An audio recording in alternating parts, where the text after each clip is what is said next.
Are you ready to unlock the secrets of After Effects and take your creative projects to the next level? Whether you're a complete beginner or looking to sharpen your skills, you're in the right place.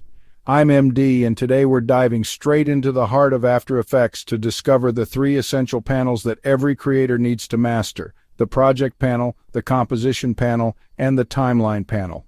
Get ready for hands-on tips, pro tricks, and a clear roadmap to help you navigate these powerful tools with confidence.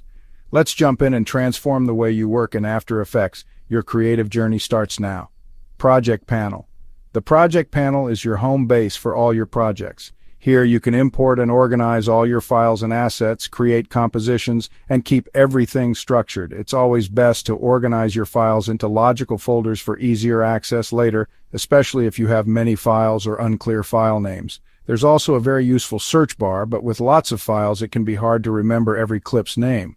That's why organizing into folders like audio or footage makes your workflow much easier.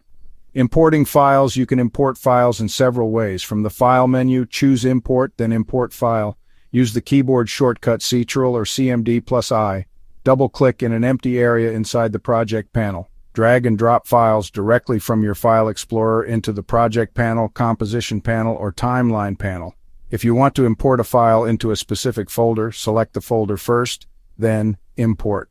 You can also sort files by name or other properties. Here's a tip. Put important items in a folder that starts with an underscore, so it always appears at the top when sorting. Composition panel.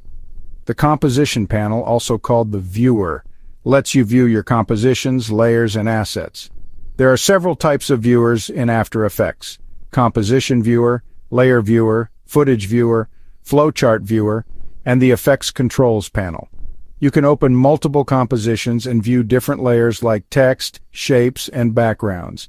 Each panel has its own options menu, accessible by right-clicking or from the hamburger menu at the top. At the bottom of the composition panel, you'll find important buttons. You can see what each button does by hovering over it. You'll learn how to use these buttons in upcoming lessons. Timeline panel.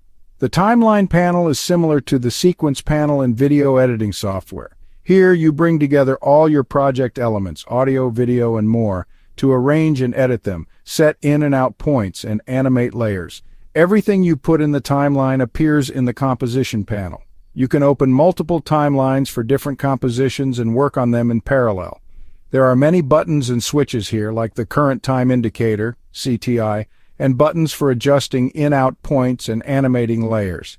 There are also 3 subpanels you can show or hide: layer switch, pane transfer controls, pane in-out duration, and stretch pane. You can toggle between these panels using the F4 shortcut, which helps you maximize your workspace. Conclusion. You'll learn more details about each panel as you progress through the course, and things will become clearer with hands-on practice. Don't forget to subscribe to the channel and leave a comment if you have any questions or feedback.